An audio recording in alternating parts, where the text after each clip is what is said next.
Welcome to Theory Paranormal, episode 2, season 2. This particular episode, we're going to be talking about Skinwalkers, and also we're going to be talking about UFOs or UAPs, depending on which one that you want to go for the title, seeing how there's been an official name change that's happened. Both of these things have been encountered all around the world. And me and Dalton decided that we were going to jump into this subject and impart some wisdom and give out some good details and talk about it for a bit. I'm your host, Pax. If you haven't listened to Theory Paranormal before, welcome. And if you're a returning listener, we appreciate you following back up with us and hope you enjoy this podcast. So, Dalton, how has life been? Well, I don't know, man. It's just same old stuff for me. What about you? It's staying busy, the usual.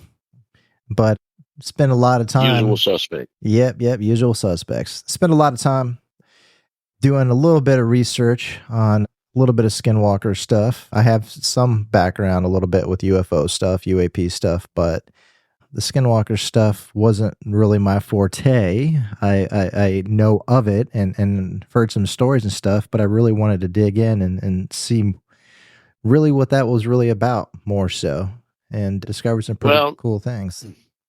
Well, the Skinwalker thing is something that I don't remember if it was my buddy Gary or my niece out of Tennessee there, but they were asking what was our next episode. And I said, well, we're going to do some stuff on UFOs and aliens and stuff like that. And they pretty much said, well, you should do Skinwalkers. And I said, well, I know this, you know, the series, the TV show is out. Yeah. Never seen it. I've never seen it. I mean, I think I tried to watch one episode where they're standing out there in the desert by a mountain and they're waiting for some kind of light to come in or something, but I couldn't get into it. So I never did watch it. So I don't, about as much as I do. Gotcha. Definitely understand that. So tell me this before we jump into it. What subject do you have a bigger interest in? Is it the UFOs, UAPs, or Skinwalkers? And why? I would say the UFOs because I was actually present in was it 97, I think it was, or 98? I think it was 97 because I was driving for US Express at that time. So it had to be 97. But took a load out to Arizona, and I was actually present for the UFO that was hanging over Phoenix for like 8 hours or something, like 8 to 10 hours. It was hanging over Phoenix, Arizona there. Maybe they had a to-go order that wasn't ready and they were just waiting through the drive-thru. Well, nowadays fast food is not fast. No, it's not. So that's pretty interesting that you say that. For me, I'm actually kind of conflicted. I have a really big interest in UFOs, which as individuals that have followed up with it from the late 50s going forward until recently. Do you know what UFOs stand for? Yeah, unidentified flying objects. Exactly. Now, do you know that certain entities at certain places have officially changed the acronym of UFO to UAP? Do you know what that stands for now? I do not. It stands for unidentified aerial phenomenon. So it is no longer just a item that is flying, but it is now coined as something that is happening in the environment that can't be described. So, well, what's just paranormal? I mean, that's why we're talking about this, because basically anything unexplained is paranormal activity. So it could be UFOs, it could be skunk apes, Bigfoot, aliens, could be, our normal deal, what we normally do, ghosts and spirits and stuff. So anything unexplained is in the paranormal realm. Also, just to let you know why I was thinking about it, the other way to describe UAP, okay, also stands for unidentified anomalous phenomena, depending upon which organization that you are quoting their textbook from for reference, just to give you a heads up there, Dalton. Well, that to me, Potato, potato.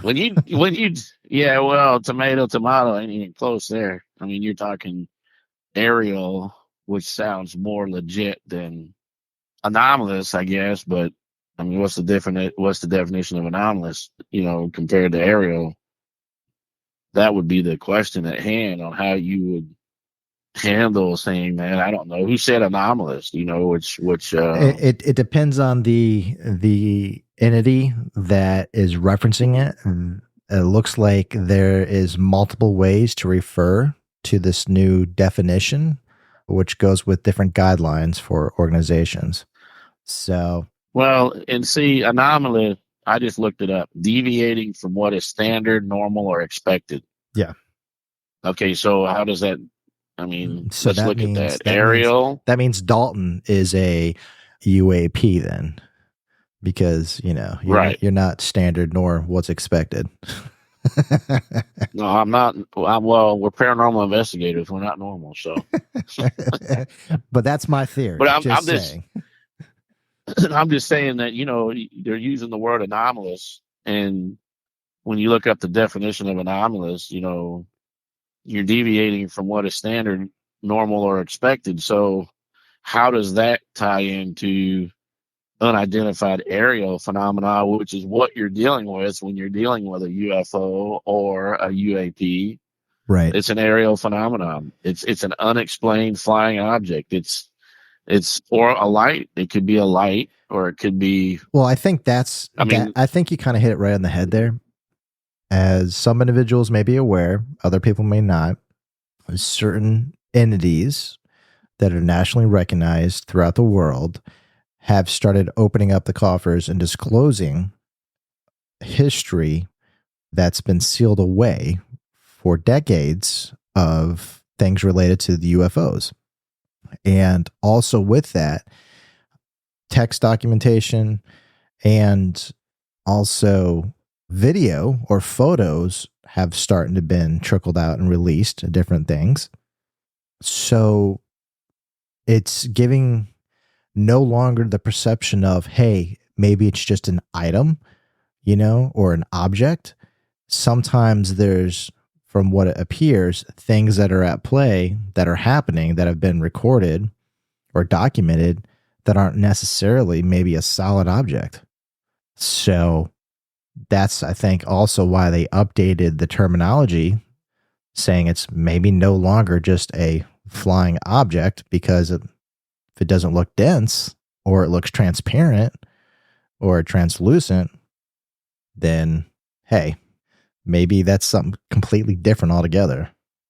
I don't know. I'm still going to go with the aerial phenomenon because, and pardon me while I keep clearing my throat. Sometimes I've been a little bit under the weather, congested and stuff, so I might even sound like I'm talking through a tube or something. But I'll go with the aerial phenomenon. It sounds a lot better to me than the anomalous. When I read the definition of anomalous, that makes no sense to me at all. But that's just my opinion, right? So, you know, but yeah, it's Phoenix was interesting. The interesting, it was kind of weird because the thing that happened was we rolled out to Phoenix, and of course you look over the top of Phoenix and there's this you didn't even really know it was an object. You just seen these lights, and they call it the Phoenix lights or the lights over Phoenix, whatever one you want to use. Mm-hmm. But the thing was we delivered a load early morning. I think it was like 4:30, 5 o'clock in the morning the next morning, and these lights were just stationary, and they were V-shaped. They were kind of V-shaped, and of course, they all fell. It fell back to it was weather balloons or something like that. Which when you look at a weather balloon, they flicker, they do things. These are just solid from what from what I recall from this. This was just a Z-shaped solid lights, like a bunch of lights, and it happened like midnight, like not midnight, but like mid evening. Okay. So like somewhere 8 o'clock till 1 or 2 o'clock in the morning, or something before midnight or something like that. Anyway, so but here's the interesting part that made me really think about how legit this is, because the next morning we went to go deliver our load at, like I said, 4:30, 5 o'clock in the morning, and there was a convenience store on the corner, and I was, for some reason, I normally don't do this in a rig, but for some reason I'm sitting there and I'm like, I'm thirsty, I'll stop here and grab a drink, because you never know how long it's going to take them to unload your truck. And sometimes we're sitting out there, we don't have stuff to drink or anything. So I stopped at this convenience store and I went inside to grab some water. And I was walking up to the register and there was a USA Today paper sitting there. On the front page of this paper was a picture of this object floating over Phoenix, right? Hmm. And I thought to myself, the other driver that was with me, he's like, "Come on, man, we got to go. We're gonna be late getting there. We're only like 10 minutes down the road, but we're pushing for time to be there on time." And I said, "Well, I didn't think much about it. Being in the paranormal field, I should have thought about it, but I didn't think much about it." And I said, "Well, I'll just grab one on the way out. When I get done getting unloaded, I'll stop back by here and I'll grab one of those USA Todays, and read whatever was printed for that." Hmm. And so we got unloaded, and it was only like 3 hours later, if that, when he come rolling back by. And I said, "Well, let me stop. I'm going to stop and grab something, another water, but I'm going to go in there and grab that paper." And he's like, "Okay." He waited on me. So I went in there, and lo and behold, every single paper was gone. What? The whole, yeah, the whole stand was empty. So I'm sitting there and I'm like, there's no way that there was that many people that rolled. There was probably 100 and something copies of USA Today or whatever sitting in the stand. Hmm. They're all gone. So I look at the cashier and I go, "Hey, what happened to those USA Today papers?" And they said, "I don't know." They said a couple guys rolled up here in a blacked out car, came in here, flashed a badge or something, and then said, we're confiscating all these papers." And they took every last USA Today paper out of the stand and threw it in the back of their car, and then hauled butt out of there. Now, some people would be like, "What'd you just say?" But me, I'm looking at him like, I smiled and I just go, "Okay, well then that was legit. That UFO flying over to Phoenix was a legit thing. If a few hours after they put this paper out that somebody in a blacked out car showed, like, flashes a badge." I said, "You didn't pay attention to what kind of badge it was?" And he's like, "Nope." He said they were in suits. They flashed a badge and said they're taking all those papers. And I was like, "Whatever, dude." That's They took all the interesting. papers. That is Yeah. interesting. Yep. 1997, man. That was the year. So yeah, I lean a little bit more towards the UFOs, which is a good thing because I've always dealt with spirits, and we've talked about the ghost side of the thing. You know what I'm saying? Yeah. And I've always had an interest in UFOs because we can't be the only ones in this big old universe by ourselves. I mean, and then you look at like Egypt and the pyramids and how they were perfectly built pyramids. I mean, maybe there was a guy that was smart enough back then. I mean, like I mentioned before about the grave robber that robbed the graves, and then he found these stones that had etchings of, like, people looking through a telescope and people doing open heart surgery, and this stuff was rated like an AD. The, Hmm. the the rocks were rated from AD times. So it's it I guess what it did was it sealed the deal on me for UFOs. Looking at that, because, oh, and another thing, there's a lot of, once I started researching UFOs and I started getting into it, I found out, first of all, that there's a lot of activity around Phoenix itself. And, but here's an interesting thing. and I've only done it once. And if you take your finger on a flat map, basically, and you basically put your finger in the middle of Phoenix, Arizona, and go straight up in the sky and come straight back down to the other side of the world, it lands right in the middle of Egypt. So imagine that. Weird? Yes. That's interesting. It Very, is. I very, mean, very interesting. Egypt has a lot of phenomenon going on over there. So for it to line up that way is kind of, the only thing I need to do is figure out what constellation, like you go straight up to the sky and you come back down, what constellation is right there? Well, that's an idea. I just thought about that. Well, it also depends on what time of the month it is and where the Earth is in rotation to everything else and all that stuff. Time of day. This is true. But being that, a guy took, because things move, things shift. Yep. The Earth in the Earth, and I think it was the North Pole or Antarctica or something has moved like 5 times. It's been in 5 different places. So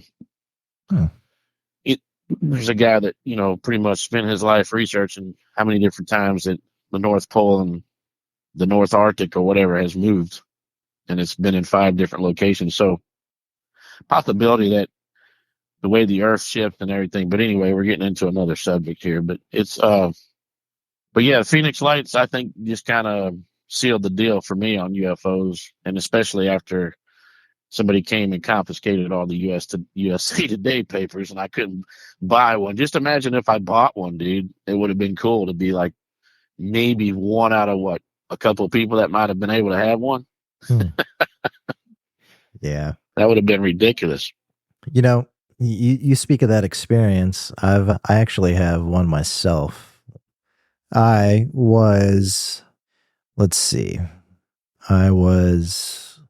in a foreign country, and I was sitting on a balcony a few stories up one night. It was a cold night in the wintertime, looking over a bunch of fields.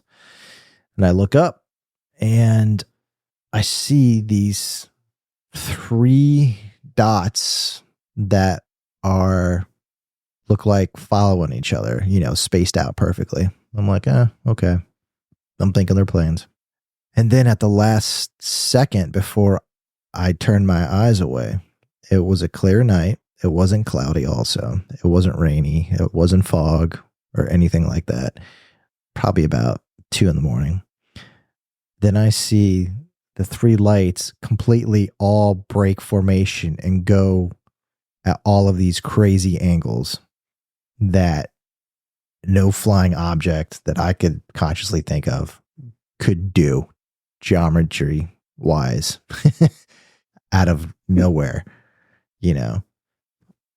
And then it was almost like they were trying to chase each other, and then they went right back into just going in the same direction that they were heading originally.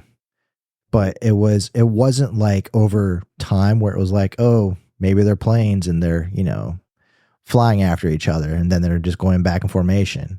It was so sporadic. I mean, we're talking like you look up, you see the lines of dots, and then they just all go after each other. I mean, it's kind of like if you look at one of those snow globes where everything's nice and calm, and then you shake it up and everything's all over the place, crazy inside. Well, that's exactly what the lights were.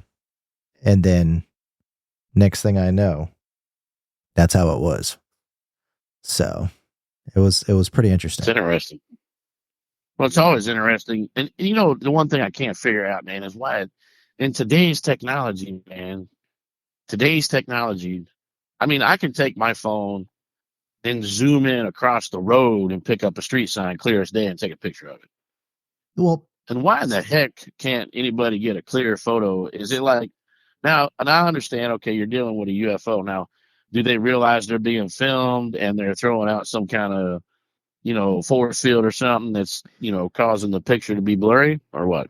What's your thoughts on that? Well, the thing is, here's the interesting thing. If you think about it logically, over time, okay, throughout millennia and decades and so forth, and eras of history, there's always been some documented proof of somebody saying, hey, I saw this in the sky.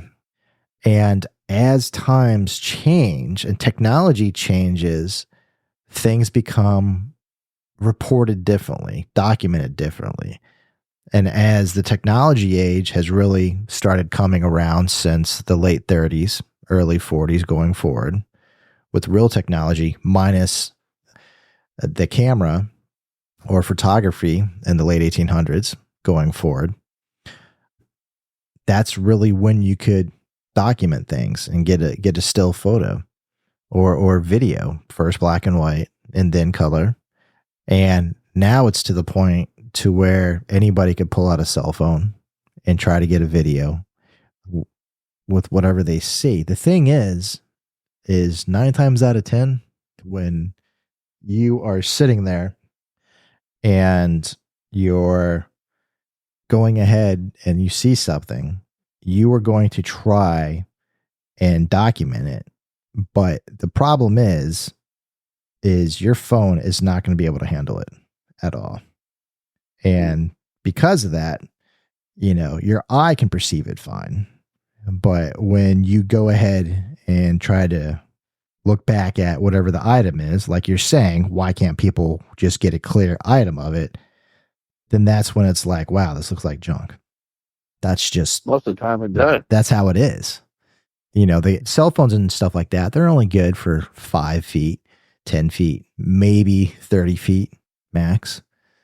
But technology. No, but that's what I'm saying though. No, that's what I'm saying though, is like these new phones, you can like from here, like 100 yards away, 200 yards away, I can zoom in and see a street sign as plain as day. It's clear, take a picture of it, Yep. Boom, looks like I was standing on top of it. Yep, exactly. So, but that's with you being close to you. Well, yeah, I mean, I understand they're in the sky and stuff.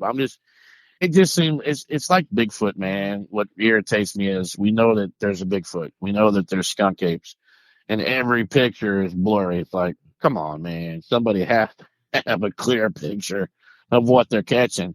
I mean, if I can take a clear picture of a deer running across the field or, something standing there, then why is it that when a Bigfoot shows up or an alien, UFO or something shows up, it's blurry? It's like, come on. I mean, because that's what people do, man, because they're already sort of skeptic about stuff. And so when it's a blurry picture, they're like, come on, man, really? Like, we're supposed to pick out what that is. Right. But you see, here's the thing, though, to that. Depending on what is showing this is going to also speak leaps and volumes of what it's trying to attest to or really show. If it's something that's in the entertainment industry, and they're showing this, 9 times out of 10, it's to get viewers. It's to get people to come back. It's the cliffhangers. It's to get people to say, well, I almost saw what they were talking about, but I have to watch the next episode. It's a hook. When you have... No, I dig that. But when you watch live footage, like I'm talking actual footage, like if you go and like say, because some of the shows, I dig what you're saying there, and I don't mean to cut you off like that, but I don't want to get too far off. But what I'm trying to say is like some of the shows do pull like footage that somebody took. Like here's a footage of Joe Blow doing this and that, right? So, and he captures an unidentified flying object. Everything else around is clear, but that object he tries to show it and it's blurry. And it's like, come on, dude, But I mean, it's believe me when I say I experienced it firsthand, and I've experienced it being out here on the road. I've experienced some phenomena several times in the sky. You know what I'm saying? It's not like it's something that's new. So I do believe in it. I'm not trying to knock it. I'm just saying maybe I should go try to get a clear picture of it. That's what should happen. The problem that 9 times out of 10 is people don't notice things during the daytime unless it's over a major epic center that's like over a town or something that's blatantly obvious. People are only going to see things of that nature, being a UAP, UFO, at nighttime when it stands out, or dusk when the contrast is there, when your eye can pick up something doesn't look like everything else, when the sky's kind of orange and hazy, or the purples or reds, or depending on however the light's going with everything and how it looks with the sunset. People aren't normally going to just say, "Oh, look, there's a UFO." It has to stand out somehow. And I find that interesting that, for UAP UFO sightings, I'm always curious, is it more prevalent in sparsely populated locations, like out in the middle of nowhere in the country? Or is it going to be more so on the coasts? Is it going to be next to surrounding, big epicenter cities, or towns? Is there a running theme there that kind of gives credence to it? What do you think? Well, from research that I've done, a lot of it's around our military bases. Yeah. And also bodies of water. Bodies of water. So there's been proof. There's been sightings where some unidentified objects coming out of lakes, like flying out of a lake at a high rate of speed, and even the ocean. The Navy has picked up stuff coming out of the ocean, like they pick stuff up on sonar or whatever, and next thing you know, this object that comes flying out of the ocean is gone in the sky in like seconds. So the research that I've done on some of that, they are thinking that a lot of these alien ships are using bodies of water to hide their vessels, and every now and then you catch one leaving. That's interesting. I mean, I don't remember the percentage offhand, but when you look at the landmass ratio to the weight, or not weight, but to the water mass, obviously water's going to win for the, I think it's like 83 or 87% or something like that offhand. Is what I'm guessing. Of course. I'm probably wrong. I'm probably going to get emails and messages now saying, "Hey, you were wrong, Pax." But well, just that's fine. Just under. I mean, you go take a look at the doomsday map, and that'll show you how much water is going to cover the country. But anyway, it's you're right though. It's a huge percentage of water that it's on the earth. So you look at some of the water is actually dissipating in some areas, but there's an area, I forget the name of this river that's over there by one of the religious countries. Anyway, it's the river is fading. It's like depleting, and now that it's depleting, there's all these caverns and underground tunnels and caves and stuff that are coming to light because the water, it was all underwater. And the reports are that there's weird sounds and noises coming from deep inside the caves. They don't know what it is, but there's another theory to it. I'm not going to get into it, but okay. But anyway, when you think about that area, that river depleting, and you're finding these underground towns and caves, I don't want to say towns, but like caverns and just like I'm talking big enough you can drive, you could stack 4 or 5 tractor trailers on them and drive right through there. You know what I mean? That's how tall they are. They're wide. They're huge. But anyway, when you think about that underwater, that stuff was underwater. Was that their hiding places, those caverns and caves, while the water was you couldn't see it from above because the river, that body of water was covering them. Now that it's depleted, these things come to light. Was that where they were hiding? Right. I see what you're saying.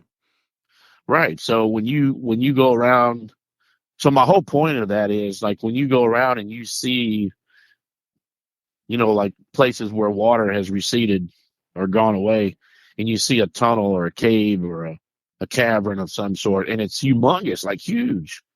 And you begin to wonder what was there, who that was, that expansive, big and cavernous inside. I see what you're saying, because for it to be underwater, it's one thing if there's a crevice where it drops down lower, or if there's splits and the volcanic comes up through, or you got the different streams that are going underneath the water, depending on where it is located in the ocean, to degrade, the bottom and to smooth out the rocks and all that. But when you have, like you're saying, big blatant caves that just don't make sense, then it's like, how did this happen?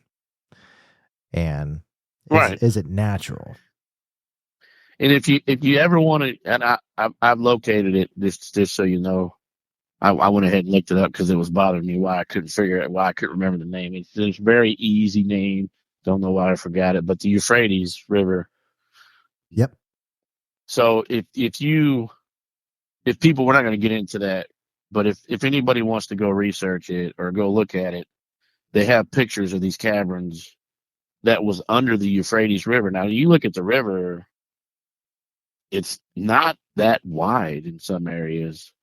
So for these caverns to be like huge, I mean, they're enormous.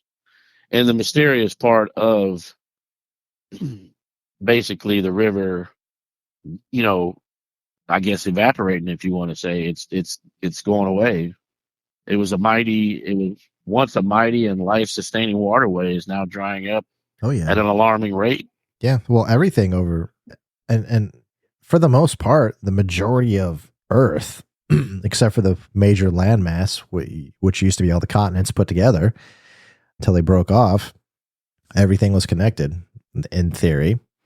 And, everything did what it's did. So basically, you are putting your hat in the ring to say you think that the oceans of the world can potentially house life forms or entities or things that aren't from this planet that utilize the water as a way to hide their ships, their UFOs, UAPs, to place them so they're not so obvious and apparent to the civilizations that we have around the world.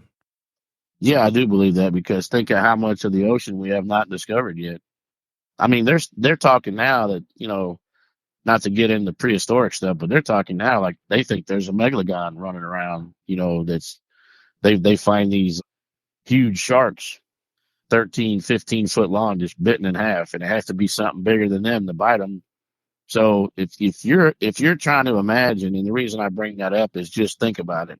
If you're trying to imagine that a megalodon has come out of the depths of the ocean, then what else have we figured out that's going to come out of the depths of the ocean? See, You know what I mean? I like that theory though, because then you're talking about you know, sub classifications of the hidden earth theory, if you will, where there's, so many layers below what we've discovered and drilled that there could be a whole nother biome, maybe, It could be. of animals or people, who knows, but that's way off topic. But It is way off topic, but you got to think about it, because when you say UFOs in the ocean or UFOs in the lake, now think about when I say that they have filmed UFOs coming out of a lake. What if that lake is like, if it dries up, winds up being like the Euphrates? There's a bunch of big caverns and stuff underneath that lake. I mean, it's very possible. You never know. I mean, I think UFOs and UAPs, I think they're there.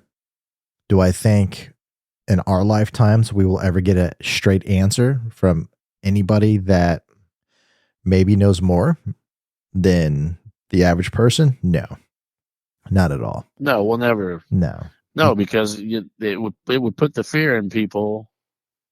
But here's the thing, though: movies are such a telltale tale. So like, and I might be, I don't know if you want to say a conspiracy, whatever, but a lot of movies, if certain areas of a movie can predict something, but if people keep watching movies like Star Wars or watch Aliens, these creatures come down and eat people or whatever, or Predator, or any kind of sci-fi space movie. right. Okay. I mean, you remember back in the day, man, we had Buck Rogers, Battlestar Galactica, man, Yeah. which was cool. I used to watch that as a kid. So But so you're talking about movies that aren't like campy B, C class movies, but you're talking about things being movies that have a air of plausibility or feasibility to them that make you think, well, maybe this could be like this in a way. not make you think, but also what it does is it prepares your mind.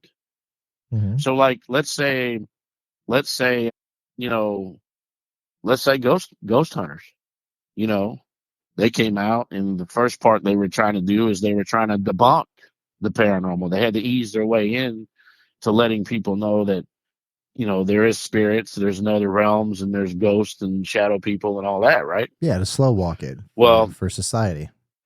right. So think of Star Wars way before its time. Great series, way before its time. Battlestar Galactica, Buck Rogers, all this. Heck, what was the one with the robot? The family had the robot and the kid, and Well, it always like it's evading me right now. danger, Will. Yeah. It always, it's what I'm talking about. It's like danger, Will Rogers or something. Will And he always, Robinson. it was like the Yeah. kids, Will Robinson. Yeah, he talked to the kid. But anyway, so you get to the point. What I'm saying is, if you keep watching that, you're not really thinking, okay, does this stuff really exist? You're watching the show because it's a cool show, and it's really before its time. It's something different. You're watching it, but what it's doing is it's preparing your mind. Well, yeah, it's So expanding that when expanding the horizons to not say this is real, but just to give the air of caution to say, hey, yes, it's a story. no, Yes, but it's when entertainment, but no, but that way. So let me just get to the point here. You're walking down the street and a UFO flies by. Are you going to run and hide and get scared? No, because you've already seen stuff like that on TV. It's already prepared your mind to look at it. So you're comfortable with it. So you're just going to be like, oh, look at that, and you're going to stand there and film it. until it vaporizes you. Yeah. Yes, and until you get into what is that, Independence Day, where you're standing on a building and it just Yeah. drops a bomb on you. But anyway, but that's what I'm saying is a lot of movies prepare you for stuff, and that way when you see it, like you done seen it on the big screen or you've seen it on your TV so much that when you see it in real life, it does not surprise you. Basically, like you've seen it, so your mind is already prepared for it.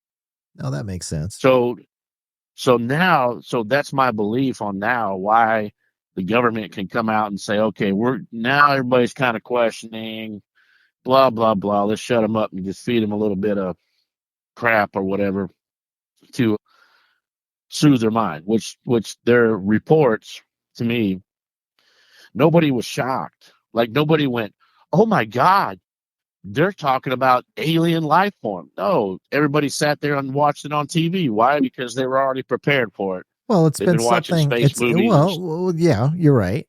But it's also been something that's literally been in play now for about 85 years. Like Well, within our longer than that. society. I mean, Well, within our society, ever since everything happened with Roswell and all that stuff. And I mean, there's a million different ways to go with that, but I won't get into all that right now. But it just, no, I but completely see you, what you're saying though. yeah. So the long story short is a lot of movies prepare you for what you're about to see, and then when you do see it, you're not so excited. You're not really like overly like, oh my god, I got to go to the store Yeah. and I'm gonna buy all the stuff off the shelves and I'm gonna hide in Well, a bunker. you're desensitized. You're more There you go. psychologically and emotionally calm and accepting of the details versus being hyper vigilant and hyper alert to the situation at hand.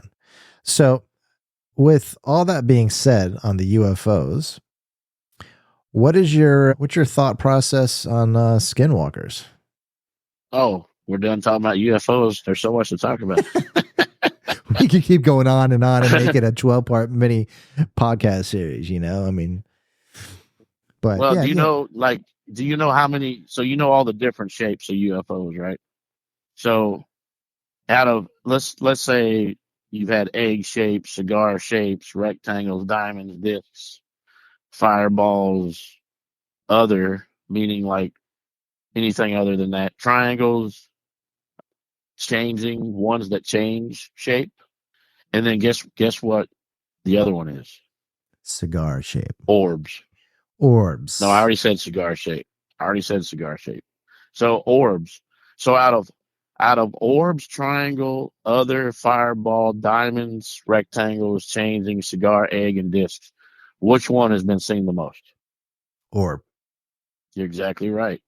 So this is just a rough guesstimate. I don't go by any kind of charts that I've researched or anything as being legit, because especially the age, if the chart's like 10 years old, obviously those numbers have grown. So orbs, they're saying 27,093 orbs have been spotted. Now, second is triangles at 19,000. The third would be others, like any other kind of shapes. Fourth was fireballs, which I can see that, because even back, you can date UFOs back to like the BC era, like back to the 1400 BC era, where there was reports of battles going on, and they all of a sudden, like, fireball, like something fiery just dropped out of the sky or was flying around in the sky. But anyway, disc come next at 8,000, eggs at 7. Cigar shape, which you do hear a lot about cigar shape stuff, it obviously comes in after egg shape at 6,000, changing at 3,000, almost 4,000, rectangle at 2,500, and diamond shape at 2,000. So, but orbs, now you go back to the orbs, man. It's funny that you can, let me throw a quick hypothesis, kind of like paranormal versus alien. We do have photos, what looks like sometimes an alien, manifesting a ghost, or you see the alien head in the window or something. You know what I'm saying? We've taken pictures of that stuff. Okay. So, and we've always stated that, is it aliens trying to use our past history to be able to communicate with us in some kind of way? So what if, it's going to make me become an orb guy. I'm not an orb guy, but what if you're talking about alien life forms, right? So you watch Men in Black, right? So they can be as tiny as a remote for your car, right? So what if you're taking a picture, an investigation, and you catch an orb, and it's actually an alien, some kind of alien spaceship flying through the picture? A little micro spaceship. It's right, come on. It's like right? it's like the Jetsons. No, when I read that, though, that's the first thing I thought of. I said, wow, how many orbs have we captured that could be alien life? Man, I like the fact you're a free thinker and you're outside the box. That's definitely one perspective I never thought of. I never thought of it either until I did the research a while back, and actually was looking at orbs, and I was like, 27, almost 2,700 orb-shaped objects have been spotted. Now they're alien. They can do things. They have the ability to do things. So what if they could shrink? And, like some of those pictures we've caught alien, like that one alien standing outside of May Stringer that looked like he was actually manifesting the child that I caught sitting on the porch, standing off to the left. He was probably 7 foot tall, had the alien looking head. What if he could shrink himself and a little flying object was flying across the picture, and we thought it was just a spirit orb? Could have been a alien aircraft or flying through. I know that's way outside the box, but that's where I'm at with it. Definitely interesting. But yeah, it's UFOs, man. Abductions. You can get into abductions. One of the hot topics. Well, let's say during the Cold War, first of all, did you know that from 1947 to 1969, there was probably over 12,000 sightings? And I know there was a project that you wanted to talk about a little bit, which was the Blue Book, I believe. Yeah. What kind of info can you tell us about the Blue Book real quick? So basically, the way Project Blue Book works is it was a organization within the government that was assigned to go around and review everything that was considered UFO sightings and basically see what was going on with all these unexpected phenomenons and to look into it. And at least as far as what's been published, it's the first real attempt at least for the Air Force's sides of the house, to have an organization to open up a department to say, hey, what's really going on? And to dig into it. So I thought that was pretty neat because, as me and you both know, and some people that may be listening are aware of this, normally when it comes to official things like this, these aren't things that are disclosed openly, and they're usually kept very close to the vest, also with having to have security clearances to know about these things. It's need to know only. And the only reason why any of this was even divulged or spoke of, because A, there were people that were passing away that passed on the information about their experience literally on their deathbed. B, the statute of limitations was reached on certain things. So then the information became unclassified and information was imparted to the masses on certain things that were able to be researched and opened up and looked at by, John Q. Public, anybody that wasn't affiliated with organizations and did a request of information. There's been websites and documentaries and interviews and all sorts of stuff about Project Blue Book. But that's just one particular facet of this, with a known entity officially saying, hey, here's what's going on. Normally, Well, being that, go ahead, keep going. Normally, when something happens, it stays hush hush and quiet, and you're not going to know about it unless you have a specific job that puts you in the know, and that's it. And when you know things, you can't talk about things, and if you do talk about things, then there's repercussions. And so people don't ever talk about things. And the only way it ever comes to light is when so much time has passed. And we're not talking 5, 10, or 15 years. We're talking decades upon decades, that when the information does get disclosed, it's no longer an issue for it becoming a problem on a national level that could compromise things. So that's why a lot of times you'll find things getting disclosed or unclassified 40, 50, 60 years later, because it's old news and it's irrelevant to what's going on in this day and age for that information. So. Right. So anyway, this is a huge topic, UFOs, alien abductions. Heck, we didn't even get to Area 51. But just real quick, do you know, besides the Blue Book, what other report was put out?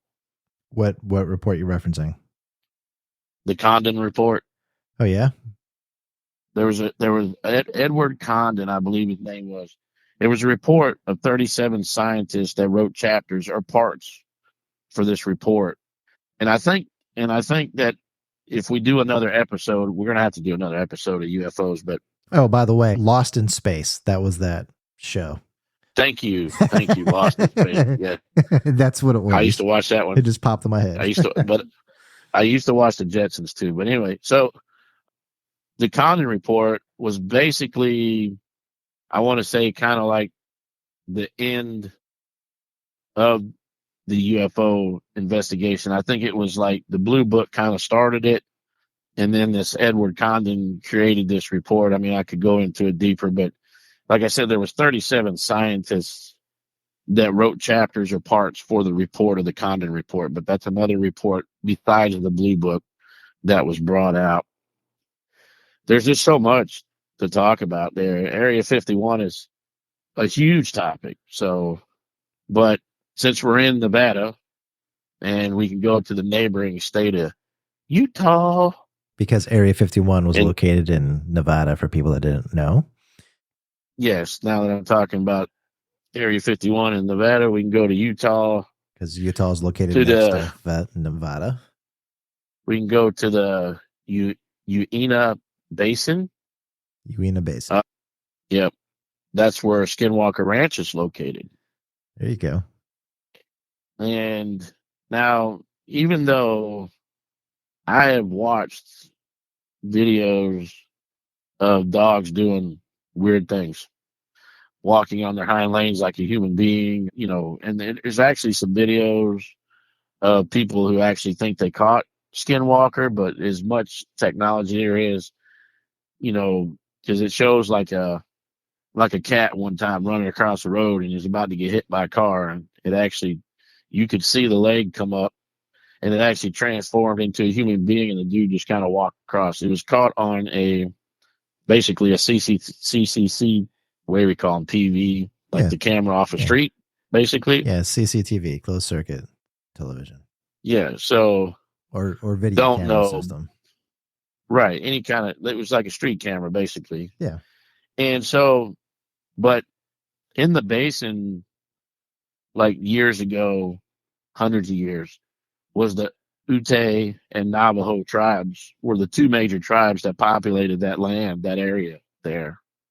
And basically, for years, they had kind of an uneasy relationship. They raided each other, and sometimes they did ally with each other, conducting raiding parties on each other as well. Basically, that's where I go back to them raiding, but they were taking slaves. Anyway, it's the relationship between the two tribes that deteriorated completely during the Civil War, when the Ute betrayed the Navajo by allying with Kit Carson, a U.S. Army soldier. And everybody knows about Kit Carson. He was the one leading the campaign to oust the Navajo from their lands. So with the help of the Ute and other tribes, they were pretty much successful, as we know, to have the Navajo surrender and were forced to basically goes to Fort Sumter on the reservation. Now, being that happened, the Ute have been convinced ever since that the Navajo had laid a curse on the land in retaliation for their betrayal. And since that time, the land has been basically haunted by what they call skinwalkers, malevolent, shape-shifting witches of Navajo lore. Okay. So the Navajo, I believe, called them a demonic shift changer. The Ute believe that these monsters basically they're large, and they avoid going to the ranch or entering its territory. Interesting. It's an interesting thing that they do that. However, ancient rock art of the tribes in that region have depicted strange animal-human hybrid creatures since well before the Civil War. So if it's before the Civil War, then obviously I'm going to say the Navajo didn't put a curse on there. This has been going on for a while. So here's the question. Mm-hmm. It sounds like a feud between organizations or tribes. Sounds like curses. Sounds like a lot of things people don't understand. What's the reality or truth in this happening a lot longer than just when this feud happened? Who's to say that this wasn't happening for hundreds, if not thousands of years already? And there was because there was just a name put on it, like an official. Right. And if you do the research on it, they talk about the Ute, but if you go to the Navajo section, which is where I'd really like to, base research on, is the Navajo culture. A skinwalker to them is a type of harmful witch who has the ability to turn into, possess, or disguise themselves as an animal. And just so you know, the term is, and even though they call a healer a witch or something, that term is never used for healers. It's only used for skinwalkers. And like I said, them using the D word, a demonic type creature. So that right there captures my attention when they say that they're demonic, because it's like, okay, now you're dealing with a little bit something totally different than just some harmful witches who have the ability to switch. Do you agree to that? That's definitely interesting. Right. So it, I just can't, like, the demonic shapeshifter the Native Americans won't mention by name. Why?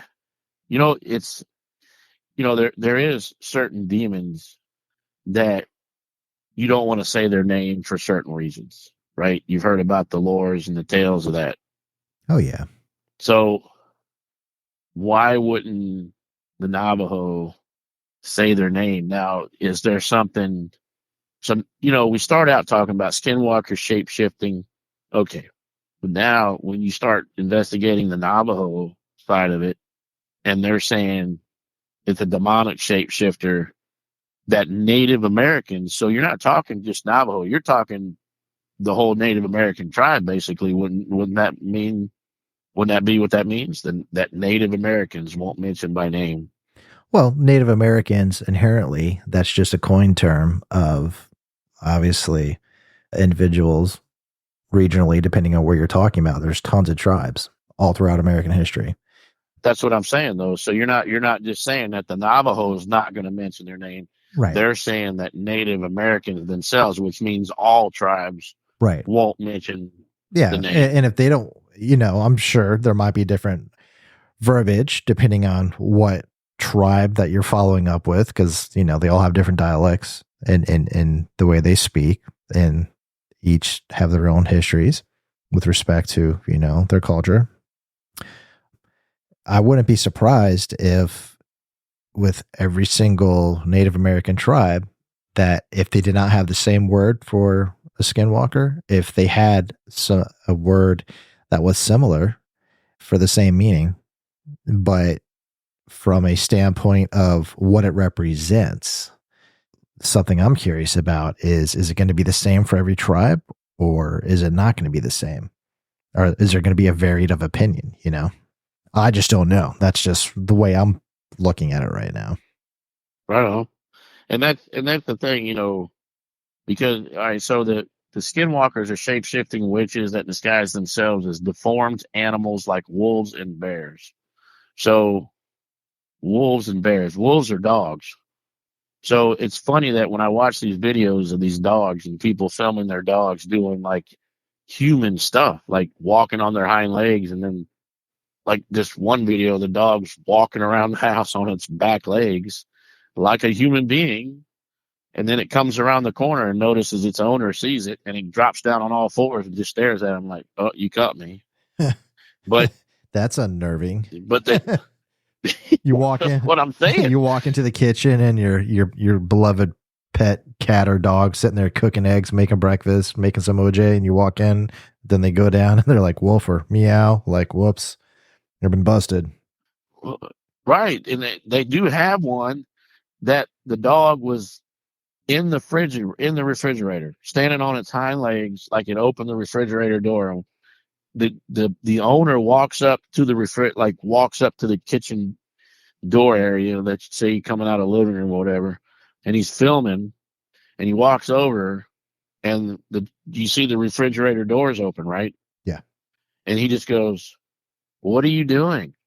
And the dog literally leans back and looks around the refrigerator, and then drops to all fours. That's interesting.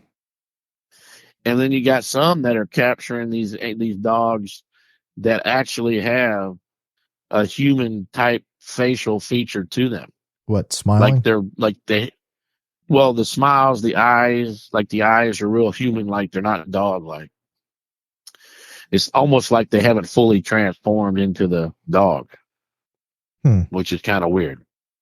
That's interesting. So, but anyway, these four-legged animals, these humanoid figures, they've been terrorizing families in the American Southwest, I guess, for a long time. The legend of the shape-shifting entity known as Skinwalker has largely been relegated to hoax status after all. So basically they're saying it's a hoax. So here we go again. You come out with spirits and entities and ghosts and demons. You get to the biblical side, and then all of a sudden now it's a hoax. That right there in itself will make me want to research the crap out of it, because if they brought a series out, now I never watched the series. Like I said, I watched one episode where, like I said, they were standing out in the middle of the desert in the back part of it, and they were trying to wait for some UFO phenomenon because they were trying to see if the UFO phenomenon was actually part of the Skinwalker phenomenon, which Skinwalker, this is a paranormal deal.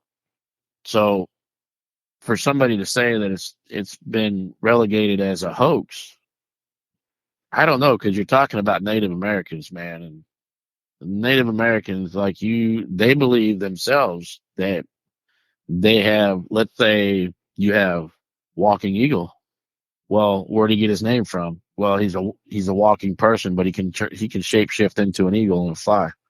They used to believe that the Native Americans can do that. So I'm not really gonna say that it's a hoax. I'm gonna say there's some reality to it. I just think they haven't found the shape shifting deal, because look at the game cameras. If you go and you watch game cameras of people, they catch some weird animal with offset. Now it says deformed, right? So that would be something's wrong with it. So you would see some kind of creature come out of the woods where its front legs are longer than its back legs or something, and it's walking sideways on a game camera, right? You seen those? Yes. Okay, so how do you know that's not a skinwalker? You don't. You take it with a grain of salt. And you just, you got to do the smell test. If it doesn't smell right, if it doesn't look right, it doesn't seem right, if it doesn't match up with your brain saying this is normal, then something's not right, And that's the thing, is I think a lot of times for these instances of people reporting seeing skinwalkers or hearing of it or hearing of someone else's experience, I think it's all going to come down to how well founded is the evidence of what was experienced by that individual, because the thing that's interesting with the human brain is you can have a lot going on, and you could think you see something, and you could go back to that person 5 minutes later and say, hey, well, what was this person wearing? And they're going to say, oh, this person was wearing a red shirt with a blue baseball cap, white pants, black shoes. And you're like, okay. And then you show them a photo and it's like white shoes, brown pants, purple hat and green top. Not even close. But your brain tries to put the pieces together to make it make sense. And what I'm getting at by saying that is that under times of duress, stress, confusion, uncertainty, or any type of heightened emotion, your brain doesn't necessarily always encode everything correctly that happens. So when you try to recall it, it's going to be scrambled a little bit. It's not going to be 100% accurate. Details are going to be a little fuzzy. So that's why. Well, it's like the one word, 10 people line. Yeah. You start with the first person and go, hey, I saw a dog cross the street. You tell that to the second person. That person tells it to the third person. And by the time you get to the 10th person, it's like this dog stumbled across the street or, got wet or whatever. The whole story has changed. Right. And exactly. That's my whole point. I think ultimately, for any type of profound experience somebody has may encountered or heard of dealing with skinwalkers, I think it's going to come down to evidence. And it's going to come down to, this is what I saw, or this is what I think I saw. Because if it's on video or photo, you can't dispute it. that's, an exact snapshot representative of what was there, what happened at that time. Well, see, and this and what makes me okay. So shift changers, okay, fine, but when you talk about the Skinwalker Ranch, the basically the family, there was a family that lived on the ranch, and they had a traumatizing experience. But they're talking like cattle mutilations, disappearances, and crop circles and UFO sightings. You're straight up talking UFOs. Yeah.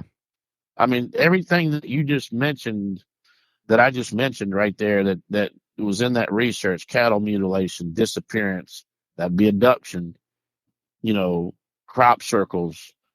That's UFOs.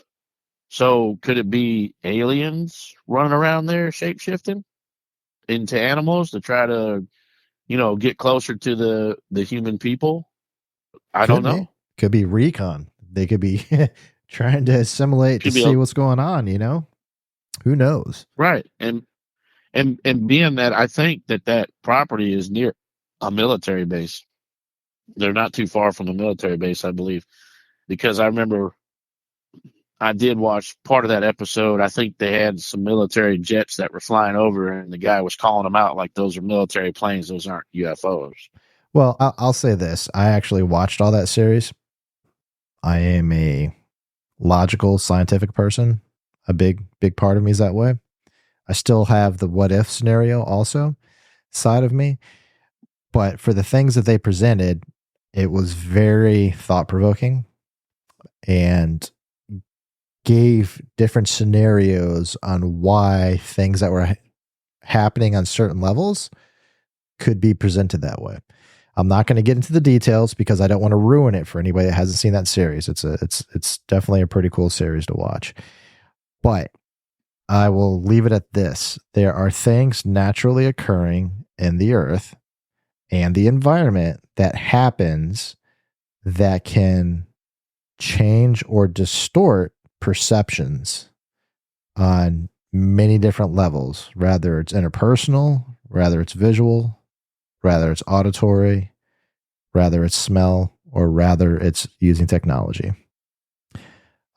So, Yeah, but so when you say that though, like this guy, like about a year after they moved in one night, I think the guy's name was something Sherman, the Sherman family or something. Anyway, he said he was walking his dogs or something late at night, and he encountered a wolf.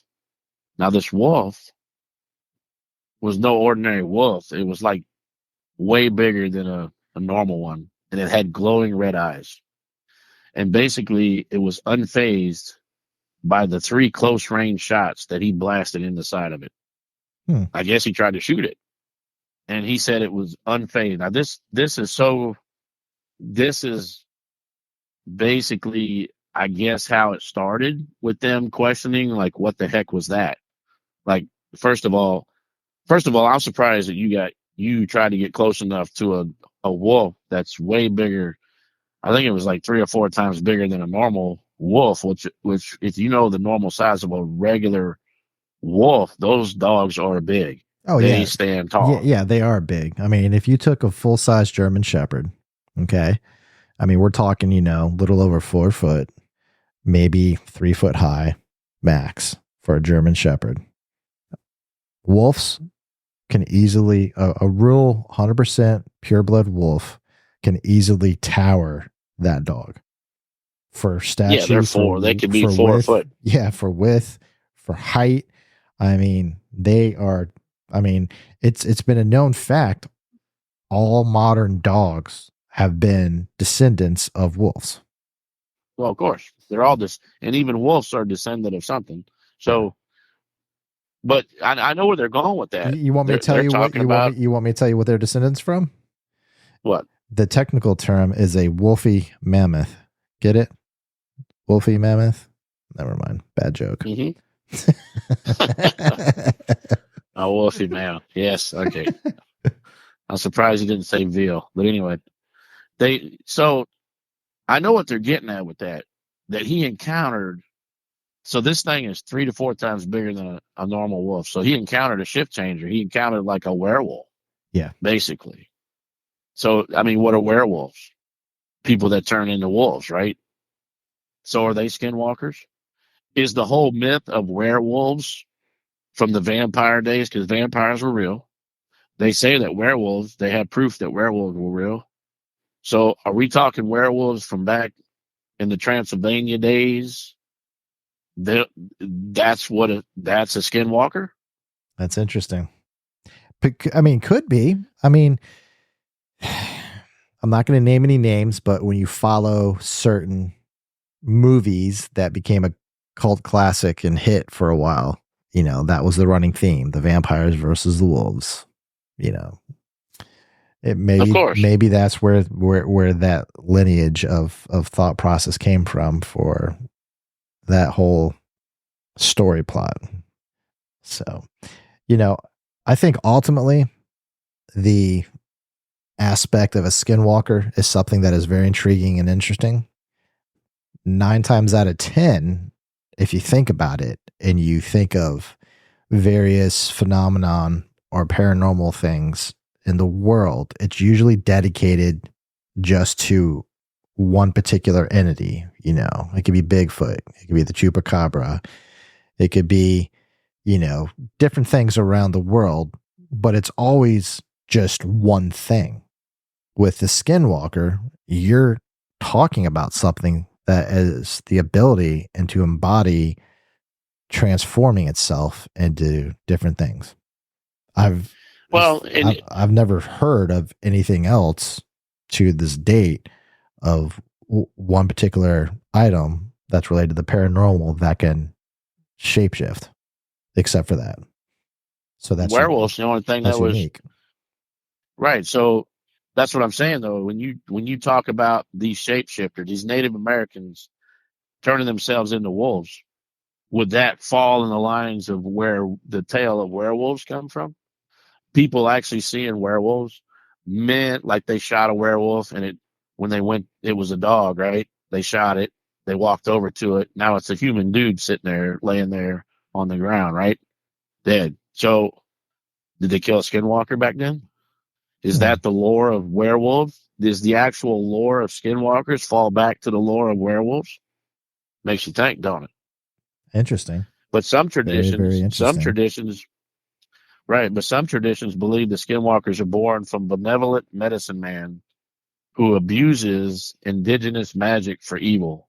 Now, this is a whole nother twist, see? So now you're talking magic. You're talking what? Voodoo. You're talking whatever. This medicine man, he is then given mythical powers of evil that vary from tradition to tradition. So the power of all traditions mentioned is the ability to turn into or possess an animal or person. Other traditions believe a man, woman, or child can become a skinwalker should they commit to basically any kind of deep-seated taboo. So when you dig into skinwalkers, that's why I can't. That's probably why it wasn't a good thing for me to watch the series and try to follow that, because then I would just be like UFOs, UFOs, UFOs all day long, right? Except the part where the guy supposedly put 3 rounds into a wolf that was 3 or 4 times bigger than a normal wolf. So then I'm thinking werewolves and the lore of the folk tale of werewolves and basically what we've been told all our lives as children with vampires, werewolves. Of course, Frankenstein was real, but what are the two monsters that always are in movies is werewolves and vampires because they were legit. Well, but not only that, So though, those were the focal points and staples of what was scary. With the movie cinema experience that really sparked in the late 20s, 30s, 40s, especially the 50s, they started planting these specific genre type experiences to strike fear into individuals. The Swamp Thing was one. You know, being a vampire was one. You know, the wolf But then again, if you think And of you the talk 80s, that's like Teen Wolf, which wasn't that big of a deal. It wasn't so much scary, but my whole point is that the movie industry, cinema experience is very good at taking something that could be docile and creating and pumping it up into something that can put it on a platform to give people an experience. And well, let's go. Go ahead. And that's what. Go ahead. Keep going. Sorry. That's why you automatically brought up, if you think about it, vampires and werewolves. It did its job. It implanted the thought process of, hey, it's these two things, you know?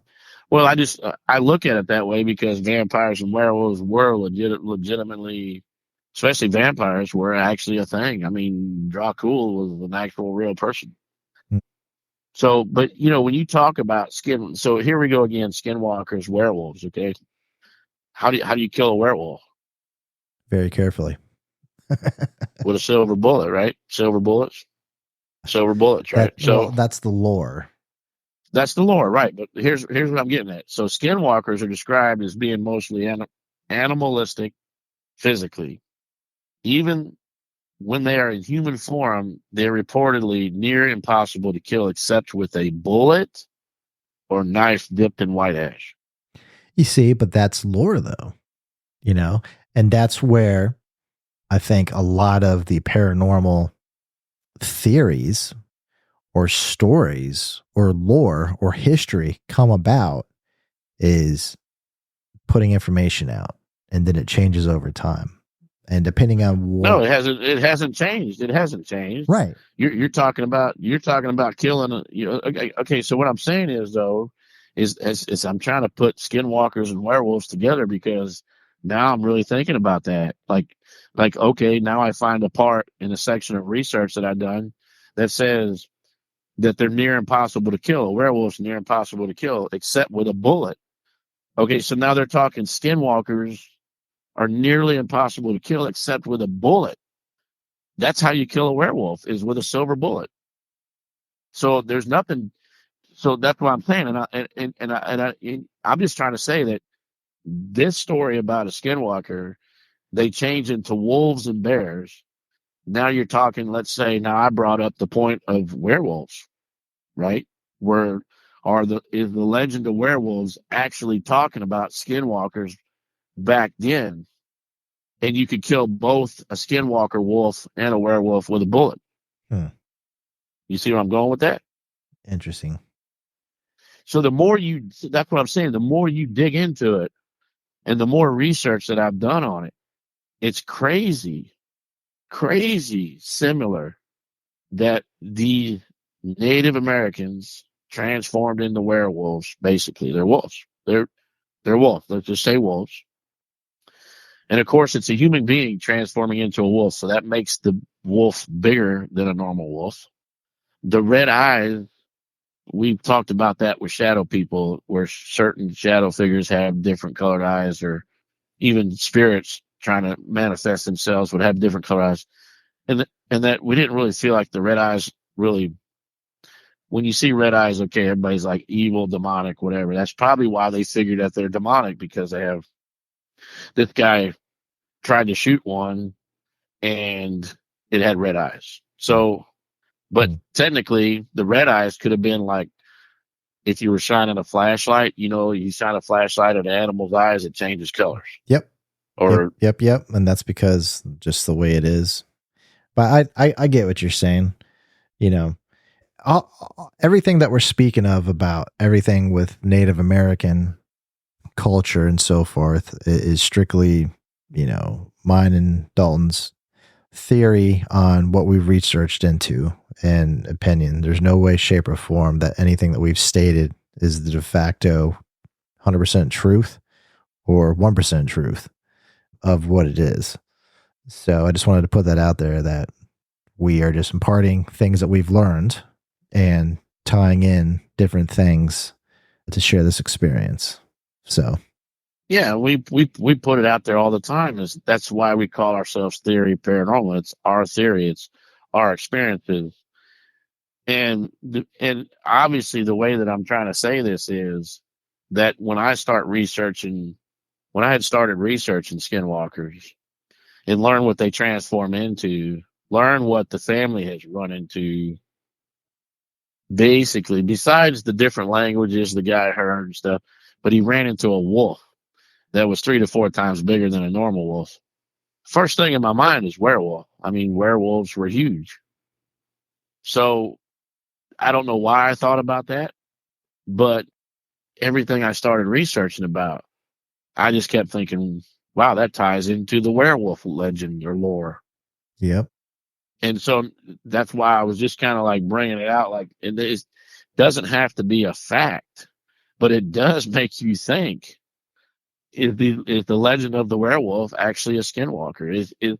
I mean, who came up with skinwalker anyway? I never, did you ever figure out where that, besides the Navajo name of skinwalker? I mean, I guess that's where it came from. Basically, skinwalker, it's a human being turning into an animal. Okay, cool.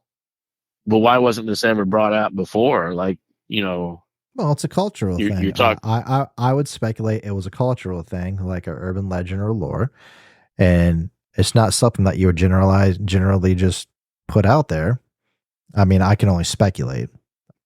So, but I believe skinwalkers coming. I mean, I know I don't know what you and take on it, and I know we've been talking a while, but I believe that skinwalkers coming in, like, there probably is some shift changing stuff going on, and I believe it comes in multiples because, like I said, there's some strange creatures that have shown up on game cameras that I've watched, or people that have filmed something weird in the woods, and it kind of shift changed into something else. You know what I mean? I think it's kind of unique and weird at the same time. I think there's many things out there that we'll never understand, and there are things out there that a few select people, organizations, or entities do understand, but everybody else will never know. That's just my thoughts on that. But as far as it goes, Dalton, this concludes our season 2, episode 2 podcast of Skinwalkers and UAPs and UFOs. As always, if anybody has any questions, thoughts, concerns, or want to contact us or share any evidence for us to review for you, you can email us at info@theoryparanormal.com, and we'll be sure to get back to you. Besides that, Dalton, as always, it has been a pleasure speaking with you. And yeah, likewise. And we definitely got to do a part. I mean, we keep saying we're going to do a part 2. We need to do a part 2 of UFO. There's so much UFO stuff we haven't touched on, and I'm beginning to think that could be just one episode, and then we need to do a part 2 of Skinwalkers, because I'm thinking if I keep digging into, if we both, keep, and I kind of took control of that. My apologies to you. I don't know if you had anything you wanted to say about Skinwalkers, but no, that's fine. Hey, I know when we get on certain subjects, it's go time for you. So. Well, right, because I'm intrigued at the fact that the werewolves and skinwalkers are kind of familiar. They're kind of intertwining with each other. But anyway, yeah, man, it's always great. It's always great to do this, and I'm glad that we love what we do. And we got an investigation coming up. What, April 6th? Yep, April 6th. April 6th. So that'll be an episode we'll be talking about May Stringer House. Yep. Great place to investigate. Yep, May Stringer House. So that's all we have for everybody. And stay tuned for our next podcast being published in March. So thanks for listening, everybody. As always, don't be afraid to ask questions.